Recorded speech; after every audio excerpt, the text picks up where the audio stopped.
Bonjour à tous et bienvenue sur votre chaîne dédiée à l'information sur le diabète. Aujourd'hui, nous allons parler d'un aliment presque omniprésent sur la planète, utilisé depuis des milliers d'années, qui fascine encore les scientifiques et qui peut être très utile aux personnes atteintes de diabète. Avez-vous une idée de ce que cela pourrait être? Ce sont les champignons. Restez avec nous pour tout savoir sur cet aliment incroyable. N'oubliez pas de vous abonner à notre chaîne et de partager cette vidéo sur vos réseaux sociaux si vous la trouvez utile. Ceci étant dit, allons-y. Les champignons sont des organismes sans chlorophylle, ni végétal ni animal, qui constituent un règne à part et qui décomposent la matière organique afin de la rendre réutilisable pour d'autres organismes. Ce règne englobe une diversité de formes, des champignons microscopiques tels que les levures et les moisissures aux champignons macroscopiques que l'on trouve dans nos forêts, suscitant notre intérêt pour la cueillette et la consommation. Ces êtres fascinants, presque aussi anciens que notre planète, ont colonisé une multitude d'écosystèmes terrestres et aquatiques, jouant souvent des rôles cruciaux. La consommation de champignons remonte à des millénaires, des espèces comestibles ayant été découvertes dans des sites archéologiques chiliens datant d'il y a 13 000 ans.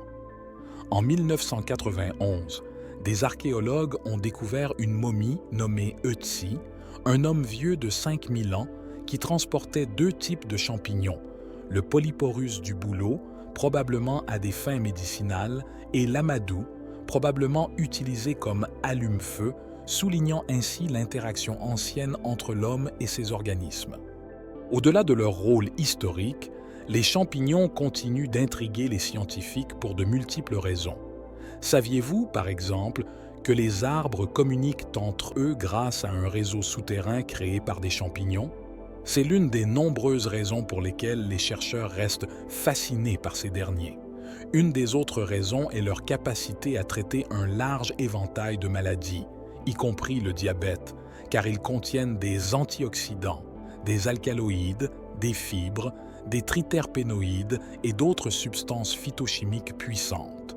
En effet, les champignons détiennent un arsenal de métabolites, comprenant notamment une sorte d'insuline naturelle sous la forme d'enzymes et de composés favorisant la dégradation de l'amidon et du glucose. Ces métabolites secondaires bioactifs jouent un rôle crucial en améliorant la résistance à l'insuline et en réduisant la glycémie. Leur action s'étend à l'inhibition des principales enzymes impliquées dans l'augmentation du taux de glucose.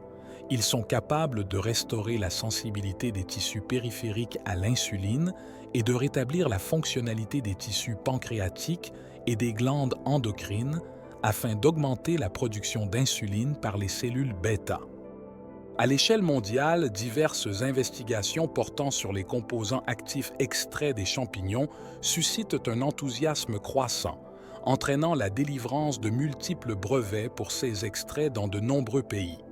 Ces recherches approfondies témoignent de l'impact significatif des champignons, dont les propriétés bénéfiques ont été étudiées à travers des expérimentations sur des animaux et des êtres humains.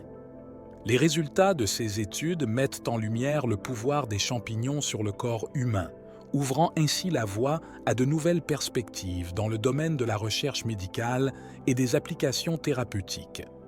4 études sur les champignons et leur impact sur le diabète. Une étude a examiné l'impact du champignon du soleil sur le pancréas de rats devenus diabétiques après une dose de streptozotocine, un produit chimique hautement diabétogène comparable à l'alloxane. Après 2 mois d'administration orale quotidienne de biomasse de champignons en poudre, l'analyse histologique des îlots de Langerhans a révélé une augmentation de la masse des cellules bêta-pancréatiques. Une seconde étude a examiné les effets d'une préparation de glycoprotéines de ce même champignon sur des souris ayant subi une ablation de 70% de leur pancréas. Cette préparation a déclenché la régénération des cellules pancréatiques. L'augmentation de la cellularité des îlots pancréatiques et leur colonisation apparente par les cellules bêta ont eu un impact inattendu selon les chercheurs, en plus de réduire l'hyperglycémie et d'augmenter considérablement les niveaux d'insuline. Une troisième expérience clinique a été menée sur 72 patients diabétiques afin de déterminer l'efficacité du champignon du soleil en tant qu'antidiabétique. Les patients ont reçu de la metformine, ainsi qu'une gélule contenant 500 mg de champignons du soleil 3 fois par jour. Après 12 semaines, les patients de cette étude ont montré une réduction significative de la résistance à l'insuline. Une quatrième étude a examiné l'effet du ganoderme luisant sur 71 personnes souffrant d'un diabète de type 2. Pendant 12 semaines, ils ont ingéré 1800 mg de ganoderme luisant 3 fois par jour. Après 12 semaines de traitement au ganoderme luisant, les taux de glucose plasmatique et d'hémoglobine glyquée ont considérablement diminué.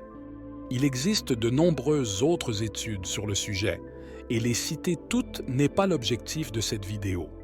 Ce que j'aimerais simplement partager avec vous, c'est que les champignons devraient être l'un de vos aliments favoris si vous souffrez de diabète.